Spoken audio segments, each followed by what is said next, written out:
Hi, I'm Libby Durr from First Energy. I'm also a co-chair of the Morgantown Area Chamber of Commerce Governmental Affairs Group.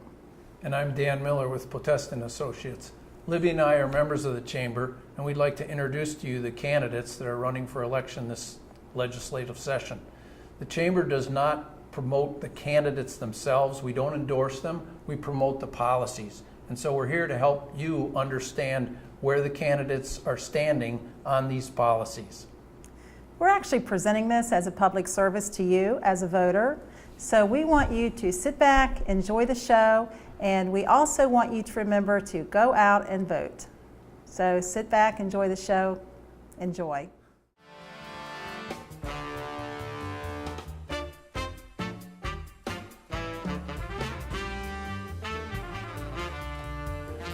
Dave Pethtel is with us this afternoon. And Dave, before we get started, I'd like to give you a chance, just a couple of minutes, to talk about why you're running and a little bit of your background. Okay. Well, I've been in the House of Delegates for 26 years. I represent the 5th Delegate District, which is all of Wetzel and one precinct on the western end of Monongalia County. I really like public service. I like doing constituent work and just trying to help the people have a better place to live and have a better life in West Virginia. Excellent. The Chamber recently did a survey of our membership, and we asked for a ranking of the regional problems that need to be addressed by our elected legislative officials. So the questions that we're going to ask you today deal with the results from that survey. And the number one ranked problem in this survey was roads and transportation. Isn't that a surprise? Certainly not a surprise. Yeah, it continues to be an ongoing problem. The first question is, what actions will you take to ensure that the state funding for new roads is spent in Monongalia County? And please be specific. Well, let me say that I supported the Roads to Prosperity Amendment. I also supported the bill with the DMV fees. I've always supported bills to get more money for highways. And I want to say that Monongalia County, I was just looking at some of the projects here, they received several projects that was in the Roads to Prosperity Amendment. And I also have worked closely with Donnie Williams, who is the district manager, district engineer for District 4.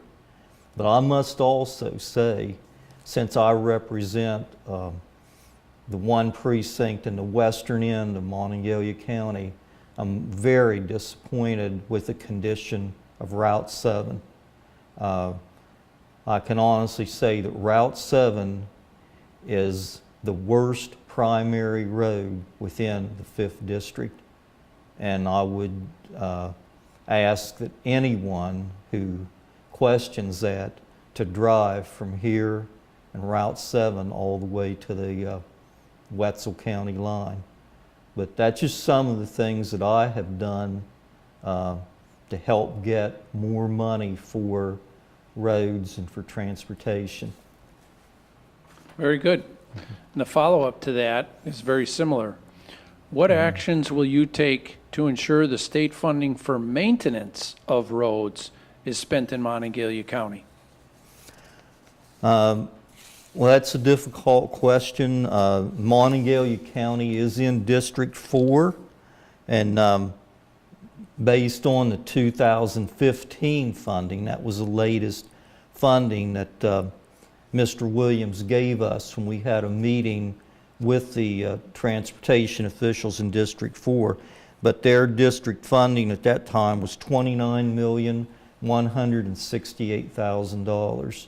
And we have been having meetings around the district with some of the county commissioners that are within District 4.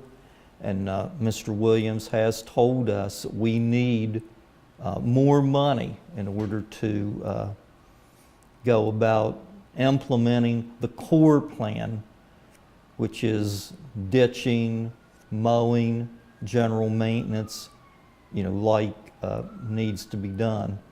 I'm hoping that with the Roads to Prosperity Amendment passage, that the amount of money that comes in for highways will continue to grow, and that part of that money can be used for maintenance. But once again, I want to stress that I certainly hope that much of that money would be spent on upgrading Route 7 because it definitely needs it. Thank you, Dave. The next question is related to higher education funding. The number 2 priority of our survey results was higher education funding. Many studies have shown the high return on investment in higher education and its ability to build our economy.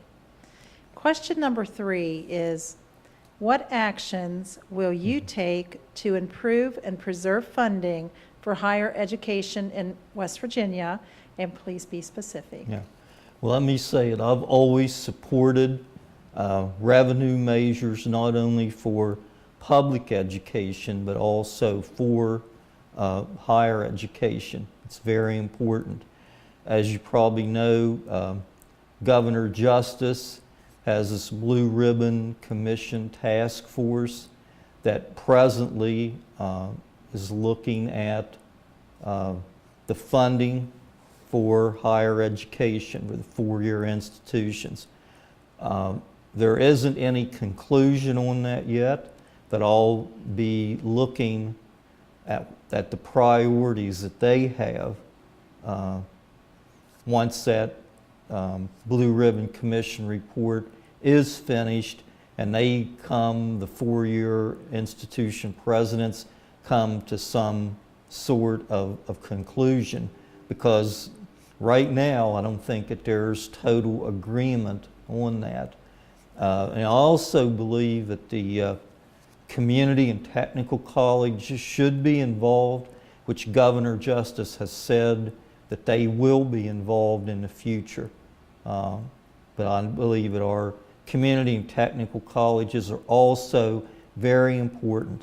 They have a lot of great programs that they can train people for a specific skill set that especially companies in the oil and gas industry want, and they can go to work, almost immediately.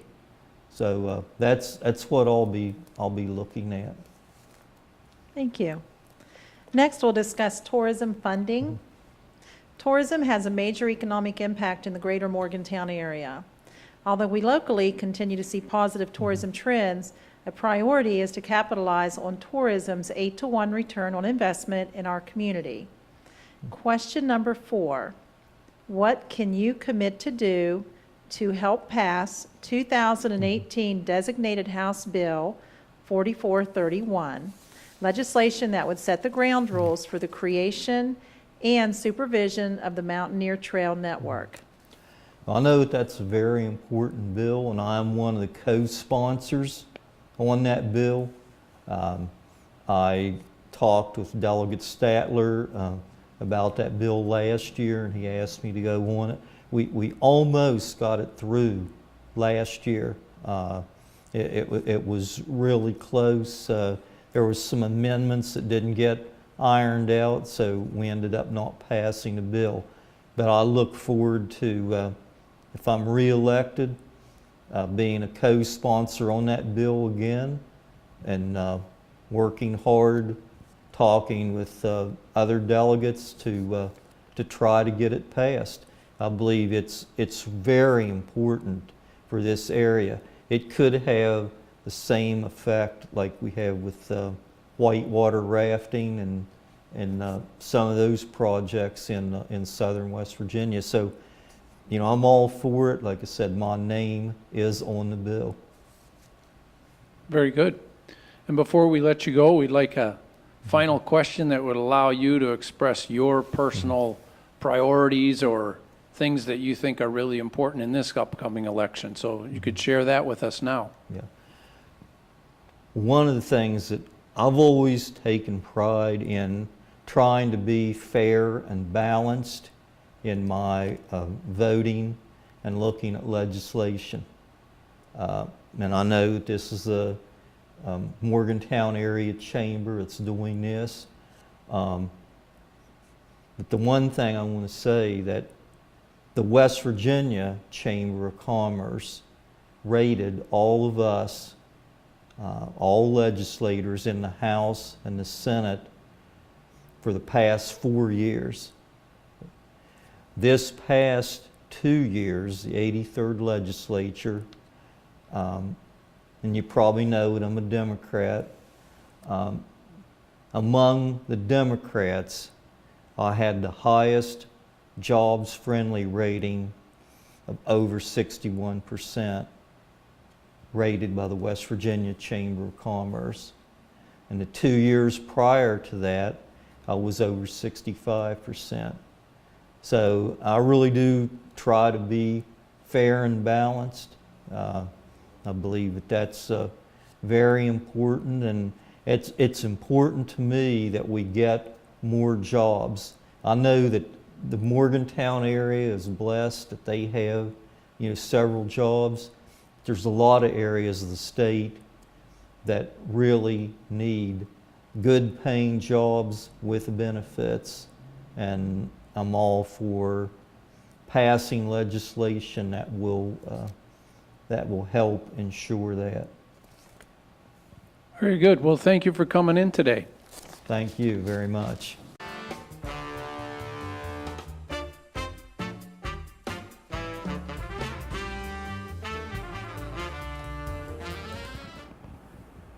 We have Phillip Wiley with us. Thanks for coming in, Phillip. Thank you for having me.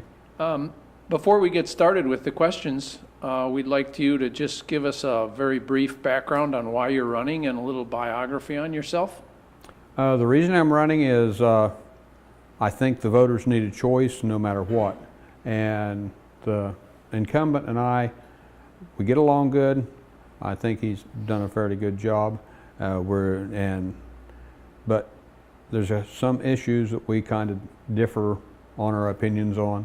And it's just to be able, I've retired now, and be able to give something back to the people and try to work through some issues, especially with the oil and gas, and make sure property owners have their rights protected. Very good. So as you know, the Chamber did a survey of our membership, and we asked for a ranking of the regional problems that need to be addressed by our elected legislative officials. The number one ranked problem in this survey was roads and transportation. So our first two questions deal with that. Our first question is, what actions will you take to ensure the state funding for new roads is spent in Monongalia County? And please be specific. Well, with that bond issue that passed, that was just for new roads. It was not for the maintenance of the existing roads. I know there's a big push on to get 68 extended on westward, and where it goes makes a large impact on those areas and what kind of business would come in or wouldn't come in. And I think I would work with the commission on Route 68 and to see where would be the best place, and work with Ohio also to see where it should cross the river. Like here, if it follows Route 7, it would go into 100, and they're talking about it going in towards Moundsville. Well, that's just going to go across and just go right up to I-70. I think they need to work with Ohio and still take it across Mon County, and then that would take it across and talk to them and see where they want that road to terminate. Do they want it to terminate at the river, or do they want to take it on across Ohio to open up some of Ohio so we could work together on that? And that would give more impact and more access to the area of West Virginia, with Mon County and the western counties, and then also into the high counties. And I think they could do the funding better that way, and maybe keep it a little bit away from I-70, because no need just having another intersection with I-70 if you haven't opened up anything at all. Okay. And the follow-up is, what actions will you take to ensure the state funding for the maintenance of roads is spent in Monongalia County? Well, what they need to do with the funding, the state road departments, I think, is underfunded. They need to be able to hire more laborers and employees and equipment to keep the local roads, especially the rural roads, where you can travel them, and try to work with the Department of Highways and see where the funding needs to go and get it to some of the areas. Because I come across Route 7. They have done a lot of work on it this year, but that road is terrible, and they need to get funding on that. Thank you. Now we're going to talk about higher education funding. The number 2 priority of our survey results was higher education funding. Many studies have shown the high return on investment in higher education and its ability to build our economy. Question number 3, what actions will you take to improve and preserve funding for higher education in West Virginia? And please be specific. Okay. Higher education, to me, is not just college classes that sometimes, with the way that some of these colleges have gone, I know you guys are concerned, especially with WVU here, but a lot of the colleges and a lot of people go to college because they think that's what they're supposed to do, and they go in debt before they ever get a job. I think higher education should also be trade schools, carpentry, electricians, pipe fitters, plumbers, those kind of jobs, even heavy equipment. And I think they need to push more to get those in there, and maybe like community colleges. Myself, I went to the military right out of high school. I didn't graduate from college until I was in my 30s. But I went to military, got a job, and then with working, went to community college, then I graduated from Wheeling Jesuit in Wheeling. I didn't end up with $100,000 in debt before I ever had a job. You don't dig a hole if you're going to try to climb a mountain. You don't dig a hole first before you start climbing. And I think sometimes people need to get a job and pay for their education as they go, and that way they don't go in debt, they don't have the loans, they don't have all the trouble, and then the state can go ahead and fund without having to worry about loaning money to the students, and that should get the colleges better and trade schools. I think they need to put more money into trade schools. Thank you. Our next question is about tourism funding. Tourism has a major economic impact in the greater Morgantown area. Although we locally continue to see positive tourism trends, a priority is to capitalize on the tourism's 8-to-1 return on investment in our community. Question number 4, what can you commit to help pass 2018 Designated House Bill 4431, legislation that would set the ground rules for the creation and supervision of the Mountaineer Trail Network? I would go ahead and work with the other delegates from this county, because, the part of the county that I would be covering is only the western section. I would go ahead and work with the other delegates and get together and work on that bill. I read that bill and what it is, and make sure that the property owners' rights are protected and they aren't forced into leasing or giving up their property for the trails you're talking about. And also looking at that bill It's only for bicycle or running. It's not for any motorized, no motorized vehicles on it. I think if they look at that bill, and they might be able to expand it a little bit and make some sections of that where you could use the ATV trails and hook that in with some of the other ones. I don't know how that would work with the rails to trails. I don't know how this bill would work with that. It doesn't say anything about that in there, but I think they need to work it in with the rails to trails and combine it together. I noticed it's only for the 5 counties right here around Preston, Mon, and the ones to the south. And if they would pass this, then they need to also make some kind of arrangements, and so other counties could want to go into it or anything, and see what the impact is, and see how it's going to affect the property owners. And from what I see, reading the bill, it looks like they're just wanting to make some bicycle paths for people around here, for the local areas, and they need to look at more of what that is.